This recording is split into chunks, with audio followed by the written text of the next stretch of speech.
In the quiet, tree-lined suburb of Willow Creek, where children's laughter once floated on warm summer breezes and neighbors waved to each other on evening walks, life was ordinary and peaceful until the day the Harringtons moved into number 42. When Mia Harrington and her brother Logan first stepped over the threshold of their new home, they felt relief, hope, and a fresh start after years of struggle. For Mia had worked double shifts as a nurse, and Logan had recently returned from military service with wounds that were visible only to those who cared to look. And from the first morning they unpacked boxes in the golden light of dawn, they could not have imagined the storm that would arrive not from the skies, but from a community organization whose rules were rigid, unforgiving, and ready to escalate into a confrontation no one saw coming. The local homeowners association, known as the Willow Creek HOA, led by a man named Gerald Tompkins, officious and exacting, who believed that perfection in lawns and conformity in paint colors were paramount to preserving property values.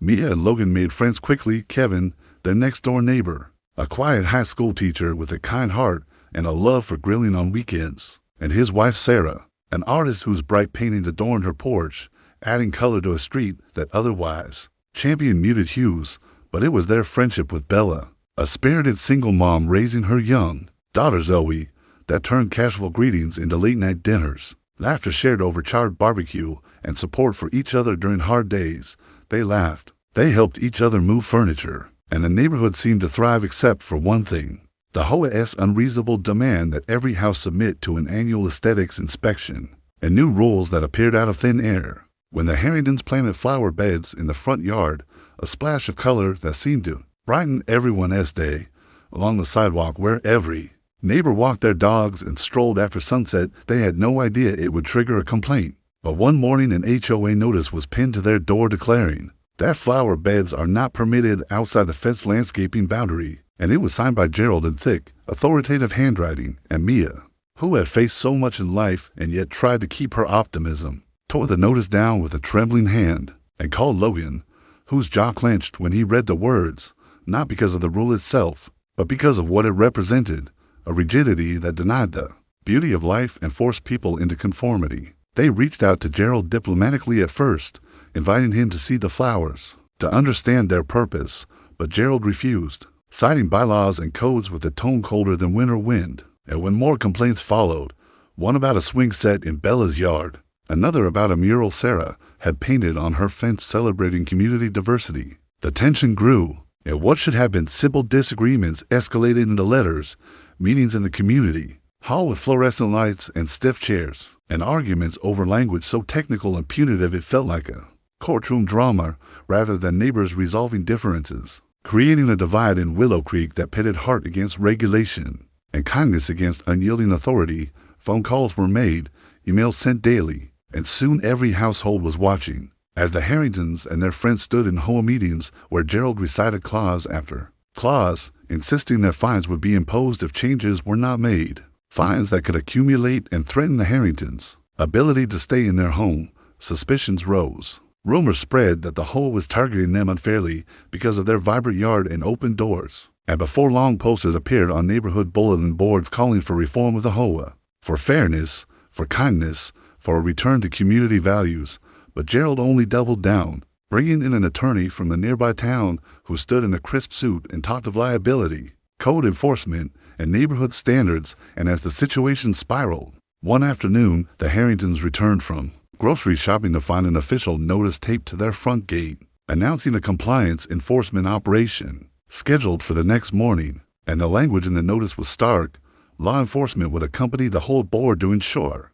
cooperation to prevent obstruction of community statutes. Words that struck fear in the hearts of everyone who read them, for it meant police presence, authority, and a standoff that no one in Willow Creek had ever seen, not even in heated debates over fence heights or mailbox designs. That night, the sky was a bruised purple, and Logan stood on the porch with Kevin while Mia comforted Bella and Zoe inside, and they spoke of what had happened, of how rules meant to protect had become weapons that threatened to tear friendships apart and turn neighbors into adversaries. And Kevin, whose voice was usually calm, spoke with a rare fire. "This is about more than flowers and murals. It's about who we are as a community," he said, and his words set something alight in the neighborhood. Word spread quickly like wildfire. that the HOA was calling police to enforce compliance, and soon families gathered on front lawns, starry lights hanging from trees, faces solemn, but determined, ready to stand with the Harringtons. For no one wanted a confrontation, but everyone feared injustice. And when the morning sun rose hazy with tension, the street was lined with people holding cups of coffee, loyal supporters of the family, their friends, and one another, watching as 3 marked police cars pulled up, lights off but presence undeniable, followed by an HOA truck with Gerald at the wheel, wearing an expression far sterner than usual. Mia stepped forward, her heart pounding, Logan beside her, and she spoke with a calm strength that came from having survived so much years of exhaustion as a nurse, watching people fight for life, knowing what it meant to persevere. We're ready to talk, to find a solution that honors everyone. Here, she said, voice clear over the silent street, and Logan added, we're neighbors. We're not enemies. What followed was tense. Officers spoke with community members listening as people explained how the flower bed's mural swing set and open doors had brought life to Willow Creek. And one by one their stories of kindness, of shared meals, of watching Zoe learn to ride her bike, of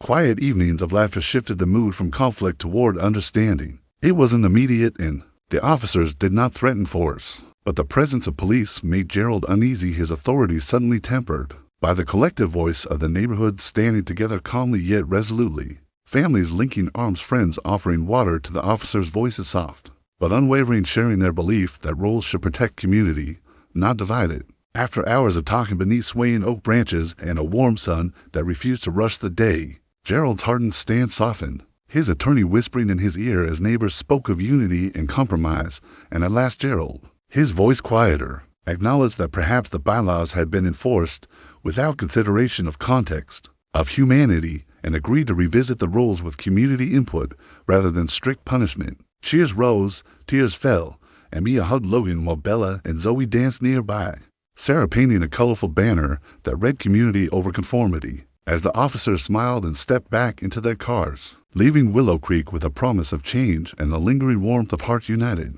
And in the weeks that followed, the HOA meetings transformed from battlegrounds into forums of dialogue where every voice was heard, where laughter returned to porches, where flowers bloomed brightly and murals told stories of hope, and where the Harringtons, along with their friends, became symbols not of conflict, but of resilience, compassion, and what can happen when ordinary people choose understanding over division. And as neighbors celebrated with a block party full of music, food, shared stories, and children running under strings of lights, Mia looked at her brother, at Kevin and Sarah, and at Bella and Zoe, and realized that this neighborhood, once ordinary, had become extraordinary not because of rules, but because of the love people had for one another, and that even when confrontation seemed inevitable, hearts open to empathy and unity could transform adversity into something beautiful, a testimony that communities survive not through enforcement alone, but through shared humanity and courage to stand together against fear, making hope real and leaving Willow Creek forever changed by what began with flower beds and ended in unforgettable solidarity.